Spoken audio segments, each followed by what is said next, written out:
Hola, me llamo Beatriz Barona y soy astrofísica. Trabajo manejando los telescopios que hay en el Observatorio del Teide, en Tenerife, Canarias. Y hoy tengo una pregunta para vosotros. ¿Sabéis que el agua no siempre hierve a 100 grados centígrados? Vamos a comprobarlo. Para hacer este experimento necesitaremos varias localizaciones, a ser posible situadas en distintas alturas, un cazo o una cazuela de cocina, como este que tenemos por aquí. Necesitaremos también agua, a ser posible agua destilada, para que los minerales que hay en el agua no nos influyan en el resultado, pero que si no tenéis agua destilada podemos utilizar agua normal. Y también necesitaremos un termómetro de cocina. No nos vale el típico termómetro que utilizamos para ver si tenemos fiebre. Necesitamos uno que por lo menos mida hasta 100 grados centígrados, sobre todo para no romperlo. Entonces, un termómetro de cocina o algún termómetro que podamos encontrar en algún laboratorio también nos podría servir. La temperatura de ebullición de un líquido depende de la presión a la que esté sometido este líquido. Normalmente va a ser la presión atmosférica. A menor presión atmosférica, menor temperatura de ebullición. La presión atmosférica varía en función de la altura a la que nos encontremos. Por ejemplo, a nivel del mar la presión será de 1 atmósfera, pero a medida que subimos la presión irá disminuyendo. Por ejemplo, en el monte Everest la presión será de 0,31 atmósferas.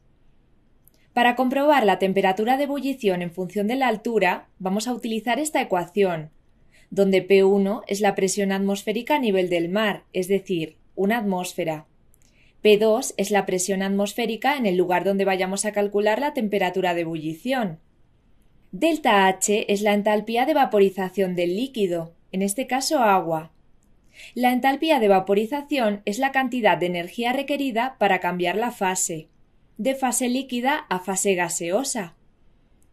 R es la constante universal de los gases ideales. T1 es la temperatura de ebullición en la presión atmosférica de 1, a nivel del mar. T2 va a ser nuestra temperatura de ebullición a calcular. Despejamos por lo tanto T2. Si nos encontrásemos, por ejemplo, a una altura de 390 metros sobre el nivel del mar, vamos a sustituir los datos en nuestra ecuación. El valor de la constante universal de los gases. La temperatura de ebullición del agua a nivel del mar. 100 grados centígrados, o lo que es lo mismo, 373 Kelvin. La presión atmosférica a nivel del mar. La presión atmosférica a una altura de 390 metros sobre el nivel del mar.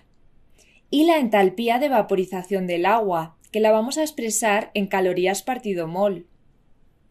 Sustituimos en la ecuación estos valores y obtenemos que la temperatura de ebullición del agua a una altura de 390 metros sobre el nivel del mar es de 371,68 Kelvin, o lo que es lo mismo, 98,68 grados centígrados.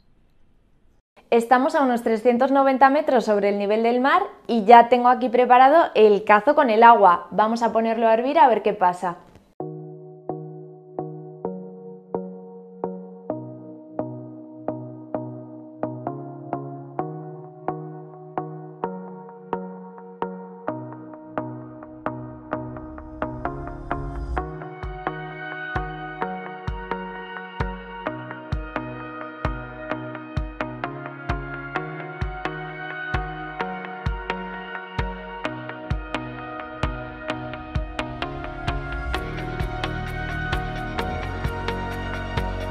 A una altura de 390 metros sobre el nivel del mar, como veis, obtenemos que la temperatura de ebullición del agua es de 98,6 grados centígrados, lo mismo que nuestro cálculo anterior.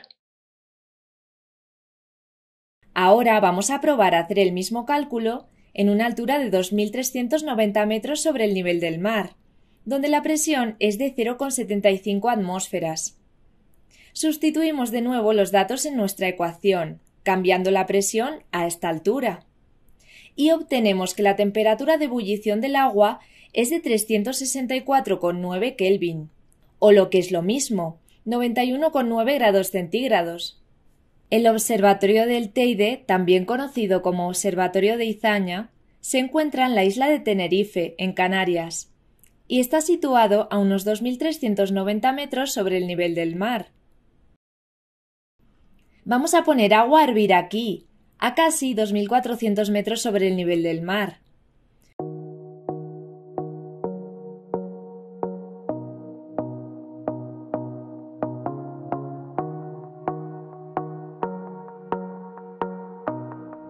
Con el experimento nos sale que la temperatura de ebullición del agua es de 91,9 grados centígrados, lo mismo que habíamos obtenido antes. No podemos hacer este experimento en la cima del Monte Everest, pero si pudiésemos medir la temperatura a la que hierve el agua allí, a unos 8.850 metros sobre el nivel del mar, obtendríamos una temperatura de unos 70 grados centígrados. Espero que os haya gustado el experimento. Os dejo por aquí mis redes sociales por si queréis escribirme y contarme si lo habéis hecho o si tenéis dudas sobre astronomía y ciencia. ¡Un besito!